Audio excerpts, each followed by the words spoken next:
Hello, I'm here to introduce landscape photographer extraordinaire Alun Tipping. He's just published a new book called 50 at 50 millimeters. Alan, I have two questions. First of all, what your new book is about, and also why you prefer to work with this Pentax camera, which in the day of super fast digital camera seems to be a bit of an anachronism. Well, it is an anachronism, and a good one as well, because on a film camera you get far more detail, depth of field, profundity of colour, contrast and everything else on a film, which you don't get on a digital camera. I know that when the film is processed it has to be digitalised, but it's coming from a very different base than a pure digital camera.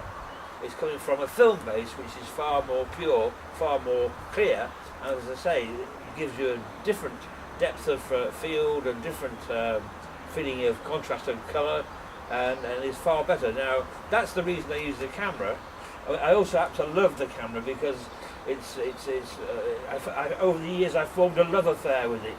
Right. Because of it's a way of looking at something. You don't lift the camera like a digital camera and go snap. With this one you have to wander around and make an effort to see things with your eyes before you actually do anything else. Right. And this system, which is a slow system, a very slow system that I like because I'm a bit slow myself, I can use the slowness of it to get the pictures that I want, which is the slower you, in a sense, the slower you are, the more accurate you will be with this system.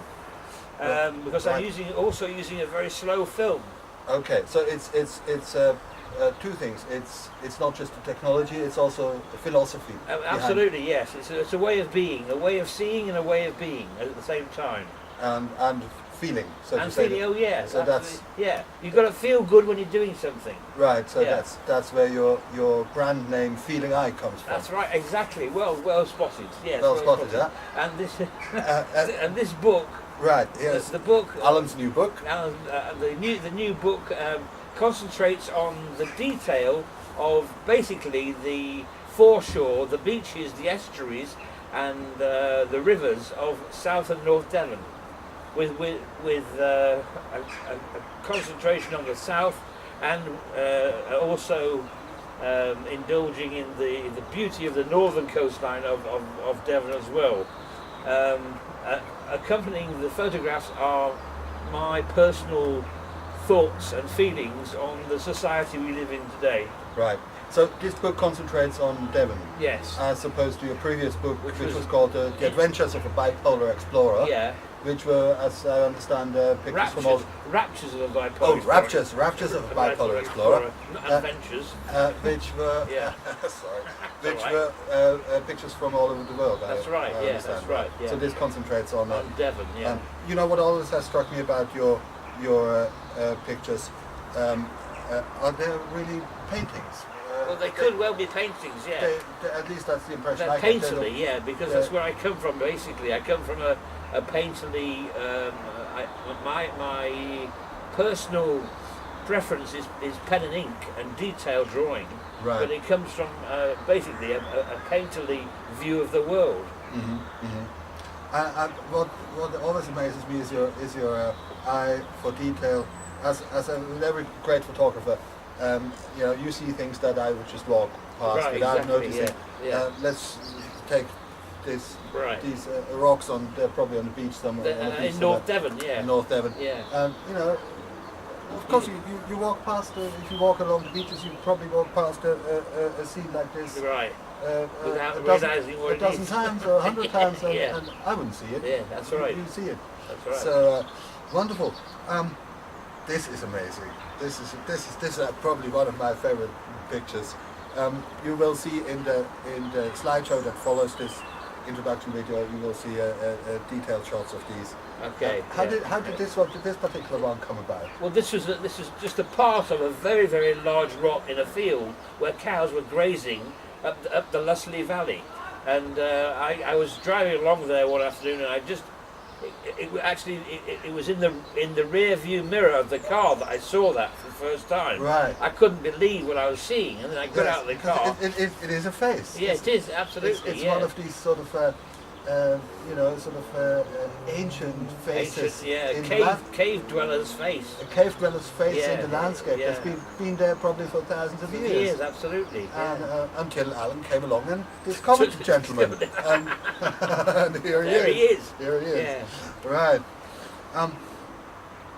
So, well, apart from the different locations, how? Oh, this is amazing!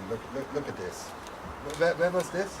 That was in North Devon as well. That's a beach called Welcome Cove. Right. How do stones end up with this kind of because shape? the smaller stones circulate in the larger stone, and they create a bowl out of it. Okay. Right. So it's a bit like a cement mixer. On a small scale. On a small scale, taking how long would it take? I mean, how long? I haven't got a clue. Thousands of years, yes. probably.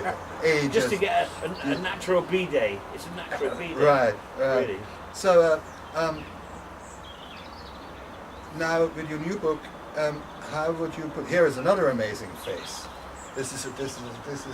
Would you describe this as a face or? Well, it is a face. It is a face. He actually made an album cover as well. Oh, really? For who? For Maggie Boyle.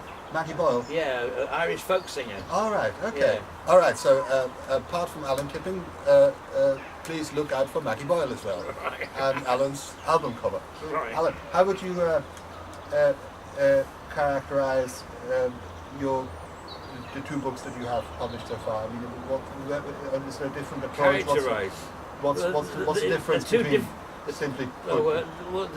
The difference is that this book, all the images in this book were taken not with this camera, but with my 35mm camera, and all the images in the first book were taken with this camera. Right. Okay. So that's the big difference between the two: a 6:7 format and a 35mm format. And the 35mm format. Yeah. But these actually are for the extraordinary pictures for a 35mm camera. Yeah. Right. I suppose. That's the way I take it, you know. That's the way you take it. I've got a technique of capturing what I want.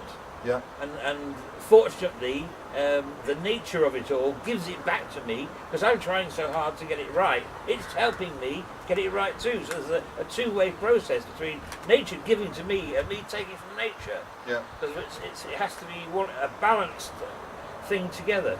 Yeah. You understand me? I'm with you. Okay. I'm with you all the way. Right. Ladies and gentlemen, I suppose your 35mm camera is up in comparable technical standards. Oh yeah. Yes, it is. I mean, it wouldn't be possible. It wouldn't be possible otherwise. No.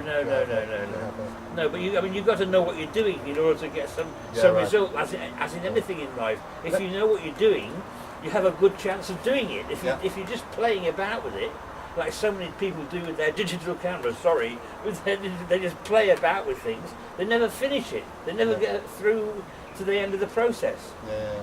And I have to go through to the end of the process because I love the process. It's the process that's important. Yeah. Well, it clearly shows in your picture. Yeah, thank you. How far back goes your? Sorry, one last question. Okay. How far back does your love of photography go? I mean, I bought my first camera when I was 32 years old really? in 1976 in Hereford when I was at college. All right. So you studied architecture? No, I studied architecture at university. I studied graphic design at art college. Right. Okay. So it's an ideal combination. And then that would naturally lead to photography in your case, with spectacular results.